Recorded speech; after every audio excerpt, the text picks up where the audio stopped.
In this last segment of the lecture, we turn to the sub-Saharan kingdoms of Nubia and Ethiopia. And what's important about these kingdoms is that in these these are some of the only places in sub-Saharan Africa where Christianity was adopted before the colonial period. So ancient Christian areas, and also adopted largely without influence of the Roman Empire. And there's not very many places which can claim that either. So I'll begin with Nubia, which was the kingdom of Kush in what is modern-day Sudan. You can see on the map that it is part of the Upper Nile. So where the Nile originates there in modern Sudan, around the kingdom of Meroe. Meroe was the central city of this area. It consisted of multiple smaller kingdoms. The story of the Ethiopian eunuch in the New Testament in Acts chapter 8 is probably the story of a person from Meroe. So most likely that's where the eunuch came from, not Ethiopia proper, but from Nubia. And so there very likely were contacts as far back as the 1st century, but we don't know a whole lot about how Christianity came to Nubia. In the 6th century, the Byzantine Empress Theodora, who's pictured here with a crown on her head, she sent a missionary monk, a man named Julian, down to convert the people of this region. There may have already been some Christians, but it wasn't a Christian region. Julian began with the king and the court, and once he converted them, then the country rapidly adopted Christianity. They had depended on their connection both to the Byzantine Empire and also to the Egyptians. But the Islamic conquest of Egypt meant that the Christians in Nubia were cut off from any kind of ecclesiastical support. Nevertheless, if you were to look at the ruins, you would still see a lot of Byzantine influence, a lot of Greek influence, both in their architecture, which is, doesn't exist anymore. This is a reconstruction, as well as their iconography. An interesting sub-story of Nubian Christianity is a legend that arose of a man named Prester John. Prester, short for presbyter or elder, the elder John. And John was thought to be an African Christian king from this region. Some people thought he was a descendant of one of the Magi who came to see Jesus. And that there was this African kingdom which was existing independently of Christendom in Europe or in the East. And in the Middle Ages, a lot of Christians in Europe believed that this African king would bring an army into Europe and would defeat the Muslims, who were at that time putting pressure on the Europeans. It's interesting because this is, pre-slavery, and it is one of the early instances of an African, a dark-skinned African, who was looked at as a kind of folk hero for Christians. They actually, in the Age of Exploration, sent people into this region of Africa in order to find Prester John in the hopes of forming some kind of political coalition to defeat the Muslims. But from a variety of circumstances, Christianity in this region died out around the year 1500. They resisted the Islamic conquest. Nevertheless, other tribes were putting pressure on the Christians. There were also some plagues and famine, and as I said, they were isolated and didn't have much support.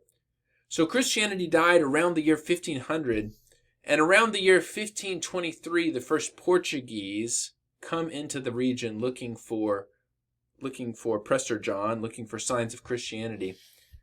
And they do find broken churches and toppled crosses, and they had just missed the dying gasp of Christianity in the region. It's a fascinating story. And then, of course, with the Europeans and the colonialization process, Christianity did revive in the region, but it wasn't the same as that ancient Christianity. Christianity was more successful in the kingdom of Aksum, which is in modern Ethiopia and Eritrea. Like we saw with Carthage and with Alexandria, the city of Adulis is a port city which attracted people from all over the world. It was a multicultural city. And Adulis and then the city of Aksum become centers of Christianity. And the way this came about is quite serendipitous. A Christian philosopher was traveling from Tyre to India when his ship was attacked by pirates and the ship was wrecked. The philosopher died in this process, but two boys who were with him, boys named Frumentius and Odysseus, both Syrian, they survived and they were taken to Aksum and kind of adopted by the local king. Odysseus became the cupbearer of the king, a very trusted position, and Frumentius became a treasurer and secretary to the king. When that king died, these two now men took care of his son, who would be the future king named Ezana. So Frumentius ruled the country until Ezana grew up. And then Ezana, who was a Christian leader, took over the country. And what's fascinating here is Ethiopia becomes one of the first countries, Armenia is probably the first, to adopt Christianity its official religion. So Ethiopia was a Christian nation before Rome adopted Christianity. So about the year 333, Prince Ezana made Ethiopia a Christian nation.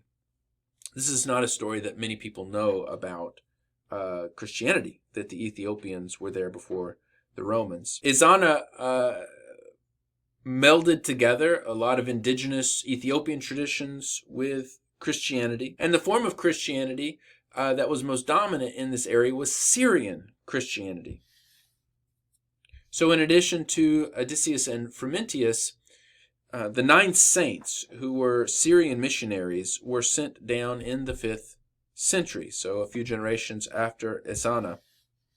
And these Syrian missionaries, they set up a variety of monasteries and centers of learning, the most famous of which is Debre Damo. You can see it here on this flat-topped hill. And what's extraordinary about this monastery is it's at the top of a 15-meter sheer cliff face, which is only accessible by rope. And in the monastery, the monks pray and study scripture. These Syrian missionaries also translated the Bible, and it was eventually adapted into Ge'ez, which is the native language of Ethiopian. And one of the other unusual things about Ethiopian Christianity is its biblical canon. It is a larger biblical canon than any other Christian Bible. So you may know that the Catholic Bible has books that the Protestant Bible does not. Well, the Ethiopian Bible has even more than the Catholic Bible. Here's a list of some of the additional books. It has versions of Ezra, 1st, 2nd, and 3rd Maccabees, Maccabean, Josephus.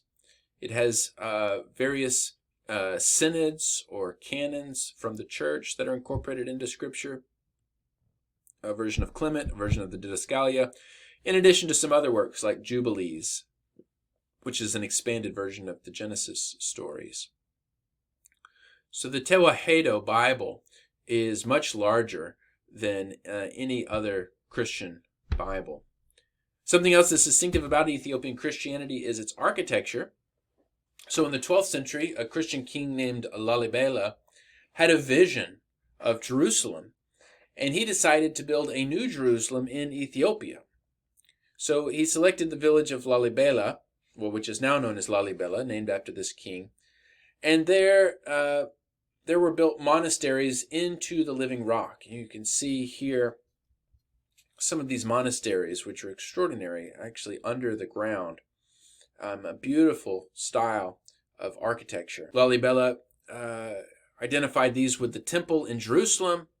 You may know some of the traditions of the Ark of the Covenant being housed in these monasteries. It almost certainly is not, but there was a strong connection between Jerusalem and Lalibela. The river was renamed the Jordan River. There was a connection between Queen of Sheba, who visited Solomon, and Ethiopian culture, which was exploited. And so connection between the Jewish kings and the Ethiopian kings. Unlike in other parts of Africa that we've seen, Ethiopia managed to remain a Christian nation right up to the present. And so the Ethiopian Orthodox Tewahedo Church is still the largest church in Ethiopia. It's distinctive in its worship practices. Again, it's a non-Western form of Christianity. It has its distinctive biblical canon. Theologically, it is Monophysite, so it shares that with the Coptic Christians in Egypt. And it remains one of the most important of the ancient churches still today. So that's an overview of the ancient church in Africa. A few themes should stand out to you. Primarily that in each case we saw the blending of an indigenous African culture, whether in Egypt or North Africa or in sub-Saharan Africa, with these outside Christian influences, whether that's from Rome or from ancient Greek area or from ancient Syria. And so Christianity that comes out of this is a blending of indigenous culture, of this layer of outside culture, and then something new comes from it.